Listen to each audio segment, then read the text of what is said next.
WFLA.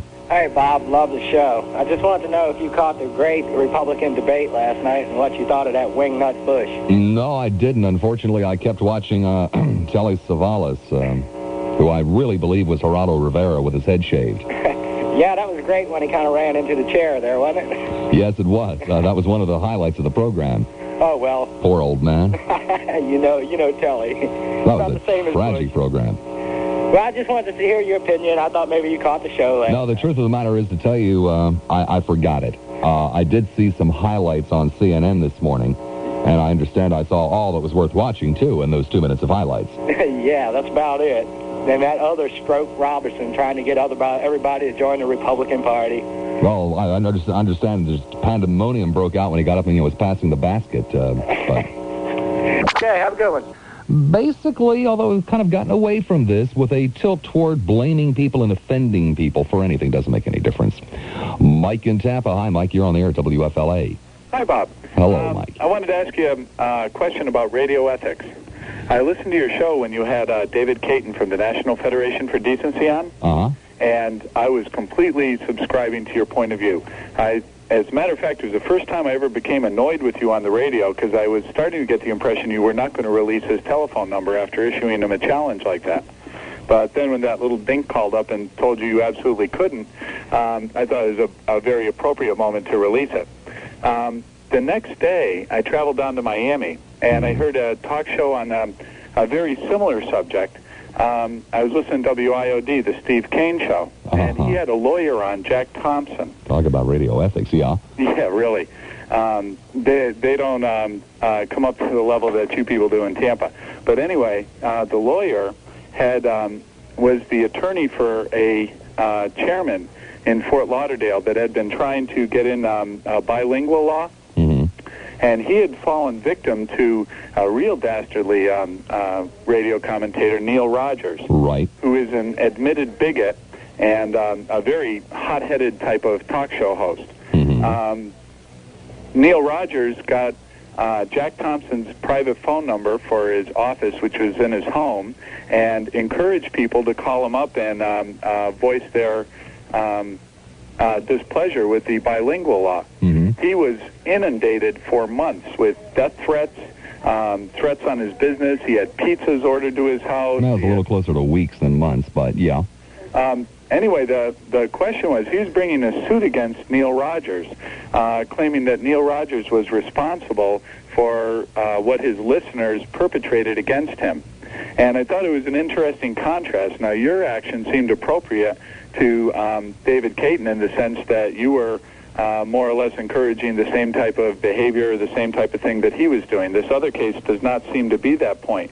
But the question is, where do you stand on the ethics of a radio talk show host being responsible for what his listeners do to people that call him up?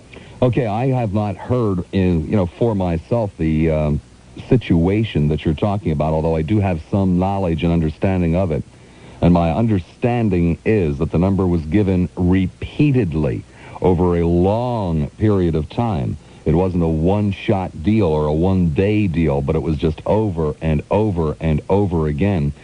Their tactics were real low, and you're exactly right. It was repeatedly giving, and there was another thing. There was another thing too. An injunction was granted the victim by the courts prohibiting Rogers from giving out the phone number. And so what Rogers did is he gave out, I believe, 6 of the 7 digits of the number. That is my understanding. I wouldn't stand, I'm not going to put my hand on a Bible or anything else, a Boy Scout handbook, and swear to that, but it is my understanding. Yeah, that fits perfectly with, what they were discussing. And I was trying to be careful to point out that, this incident differed radically from the one that you did in a number of cases. However, if someone was going to make a general statement about, radio ethics, certainly giving out David Caton's number would fall into the same category, at least. Well, except that if you'll recall, if you listened to the David Caton interview, I did ascertain during the course of the interview that he accepted NFD business at that phone number that I gave out. That he did use that number to conduct NFD business. I don't think Neil went to quite as much trouble. No, I don't. I didn't get the impression he went to any trouble at all, except for causing trouble. And I also only gave it out once. And I also only gave it out after informing Mr. Caton that I would do so. And giving him an opportunity to promise me that he would not use the same tactics against other people. And Mr. Caton chose to blatantly tell me that he would not go along with such a deal. That was the interesting thing in my mind, because when in your presentation, I subscribed totally to what you did. In fact, as I said, I would have been very disappointed had you not given out that number after issuing that challenge to him. But then I started to think about it, and I was just wondering, as a talk show host, what kind of responsibility do you feel that you have for actions that your listeners might take from being provoked either directly or indirectly by your comments? I don't feel as though I can be held responsible unless I incite them to deliberately harass. Which you didn't do. I don't believe I did. Well, I don't either. As a matter of fact, I believe I pointed out on several occasions that the number was to be used to voice a legitimate complaint against, not to harass. Well, and when people were also calling you up and asking, should I call them, you would not direct anybody to call them. Of course not. You said do whatever you want to do. Precisely, as well as I also gave out the number for the benefit of those people who are in support.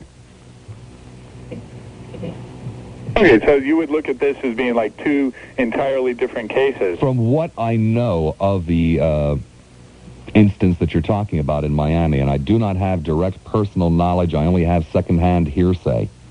But from what I know, yeah, they're two totally different cases, and again, from what I know, Rogers was clearly inciting his audience to deliberately harass this particular individual at a number that, to the best of my knowledge, he did not know for a fact was used for the business of the issue, the bilingual business. So in that case, you'd kind of lean in... well, for example, it would be totally unethical for me to give out Mr. Caton's home phone number. That would be, I mean, even just once, that would be really wrong. It is not published. It is not, to the best of my knowledge, given out to be used for NFD business. That would be completely unethical. Totally. Well, I agree. And reprehensible, too. Well, thank you very much. It's one of the reasons why I really appreciate your show a lot. I always feel that although you try to stir up controversy, like these other guys you were talking about, you don't go out to incite, controversy. You try to have a balanced opinion on both sides of it, and it seems to me you're a very fair person in the way you adjudicate it. Thank you, Mike. I must run. Okay, bye-bye. Gary McHenry. Show Dread Webb. What do you want, Webb? I want to plug the program we're going to do this afternoon. We What do you want, 4 hours? I mean, I'll give you my hour. You can have a whole, another hour. Just merely want to come in here and just kind of plant a seed and see if the seed grows. Because what we're going to ask the people this afternoon is, I mean, how many times have you heard the expression, he's hung like a Brahma bull, right? I don't think I've ever heard that. Or she's tighter than a drum. Well, right? I take the fifth. Well, we're going to ask them today if penis size is important in lovemaking. Oh, my God. Now you're going to have the NFD come down saying, and on Lassiter's show, they're talking about his penis size important in lovemaking. He's upset. All these guys with short penises, they get upset. Whoa. Bring in the yardstick, Brad. Jeez. And we're also going to talk about... Are you also going to take a poll? Would you give up 3 years of your life for 2 extra inches? Are you going to do something like that today? I might, yeah. Bet you hadn't even thought of that, had you? No, I wasn't talking about the poll. I said I might give up... Want to borrow my pen and write it down? Yeah, let me write that down. Okay. Speed bumps on Dale Mabry. No, we're going to talk about that. We really want to find out. We want to educate the people today, and get the guys to be educated by the women who will call and say whether it is important or whether it's not important, and also the size of the vagina, if that's important to a man or if it's not important to a man. Jacob in Clearwater, are you particularly well hung? Don't go anyplace, Webb. I'd say the moral depravity continues past 4 p.m., Mr. Lassiter. Well, yes, it does, but you're avoiding the question. What was the question? Are you particularly well hung? Why should I answer such stupid questions as that? I think we got another one. Yes, I am. Yes, you are what? Whatever your question is, yes. You got a big one. Mr. Lassiter, must you continue with this disgusting talk? Well, you were the one who was, joining in on the conversation. You said that, yes, you were. I did not call to discuss this. Mr. Webb was not on when I called. I'm still here. Well, what did you want to discuss? You were saying for people to call and lay blame. Well, I want to lay advance blame for any property damage I might incur as a result of your show the other day. Property damage that you have incurred because of my show? What was that, Jacob? I said in advance. You were advocating the destruction of property as Halloween pranks. Uh-huh. Were you not? No, not the destruction of property at all. No, I was Lighting suggesting... a bag on someone's doorstep is not destruction of property? No, it isn't. Ah, I see. No, most people down here have cement or concrete steps and porches, don't they? I suppose, Jacob, to be, absolutely careful, I should possibly have said, unless your neighbor has an old wooden doorstep. I guess I should have said that. Well, hindsight, Yeah. Mr. Lassiter. You're a disgrace to humanity. Are you expecting a lot of people to come up, and put bags full of Dougie-Doo on your step and light them, Jacob? Well, let me put it this way. They'll have to step over the first one that does. Well, you've already got a bag there? They'll have to step over the first person that tries it. Of course, now that all the girls know that you're well hung, I guess that you'll be, trouble with them, too. Oh, you want my phone number, too, to give out? No, I don't want to give out your phone number, Jacob. Your palms are sweating pretty good about that. I would just assume that all of the girls in the Clearwater area who now know that, Jacob is built like a bull will find their way to your door. Well, they'll find out who I am when I run for office in Clearwater, Mr. Lassiter. You're going to run for office even though we now know the secret about you? What secret? That you're well hung. You said that. No, you said it. No, I answered a question, yes. And so, therefore, you said that you were. You changed the question around. No, I didn't. As usual. No, I didn't. Yes, you did. No, I didn't. Yes, you did. How did I change it around, Jacob? I mean, do you have a big bologna or not? I have bologna in my refrigerator, yes. Yeah, but how about in your pants, Jacob? You got a big bologna in your pants? Mr. Lassiter, there is no call for this. So you don't have a big... What do you have there? A little cocktail weenie or something? Mr. Lassiter, please. Must you go on with this moral depravity after 4 p.m.? Tampa Bay wants to know, Jacob. Well, Tampa Bay is going to have to wait. For what? What, are you going to show it later or something? Perhaps that'll be in my political platform.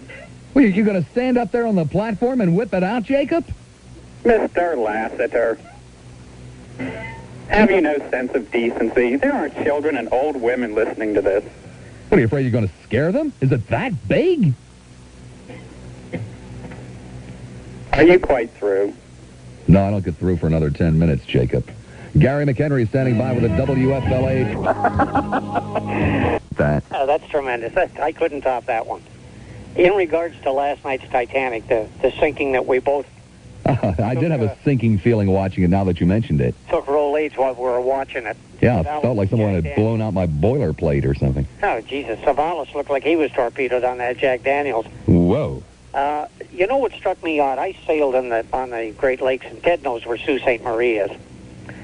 He may find out again. Pardon me? He may find out again someday. He may. He keeps coming up doing with sex shows. shows. Mike.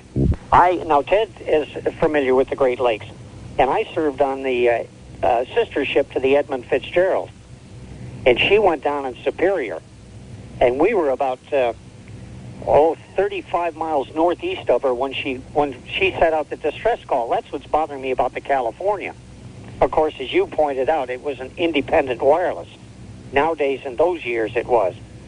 It took us about 8 hours to get to the point where she went down, and when we got there wasn't even debris, There was, all hands were lost. I'm sure Ted knows where It's got to be one of the most incredible sights in the world to see a large ship go down. Well, when we got there wasn't even so much as a life raft. And I couldn't visualize a Titanic with 16 lifeboats. Only God could sink her. Well, if you believe in God, he said, try me, and they tried him, and he said, well, you got it. That's it.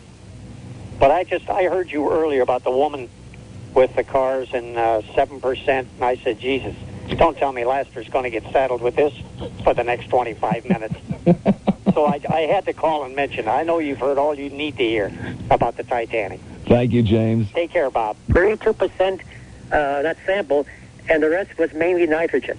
So I've assumed that at that time there was no petroleum. I mean, there was no crude oil because the dinosaurs weren't dead to make the oil yet, I assume. Not being a great scientist, I guess there was no oil in those days. Well, Harlow, I think we will all sleep better tonight I knowing know we will. that you're worrying I about end the tiny show with this bubbles. brilliant thought. Happy Halloween this Saturday. Well, thank you, Harlow. Bill in Tampa. Hi, Bill. You're on the air at WFLA. Bill is not on the air. Same to you, Bill. Craig in Tampa. You're on the air. You're kidding me. You're kidding me. He's not there either? Oh, my God. Let's try Lou in Pinellas Park. Hey. Oh, Hey, Bob, voice listen, on the other I end of just the want phone. to say one thing about these people calling up and giving you a hard time about what you're saying. You know, they really don't understand that you have a right to say what you want. I think most of them are boneheads for speaking out, especially this guy today about his grandmother, asking you about his car, about your car. What was his name? I don't remember. You don't remember? Nah. It just goes to show what we thought of him, huh? Yeah. Yeah. But I appreciate your show. You know, I like it. It's kind of funny, and it's sometimes you really see what kind of assholes there are out there. Thank you very much, Lou. I appreciate that. David in Tampa, you're on the air at WFLA. Bob? Yes, Have you David. noticed that Ted Webb is stealing ideas from your show? You're kidding me. Yes, the thing he's going to do today is it's stolen from your show. It is? Yeah, haven't you noticed? Well, I do recall doing a show about, other naughty part sizes, but I've never done one on that naughty part. Well, he's stealing ideas. And I think Jacob is masturbating while he talks to you. He giggles an awful lot, don't you notice? And sometimes he does get a little short of breath. Well, that's what he's doing, Bob. And I think, what was it, the day before yesterday? He went, ooh, ooh. We finally figured him out. Bob, can you keep this going for about an extra 20 seconds? I was just sure, Webb. Go ahead. You want me to keep him on for an extra 20 seconds? Yeah, just get him to keep talking. Okay, can you do 20 more seconds, David? He hung up. This is all very, very strange. Perhaps it will become more clear in the next program. Perhaps it won't.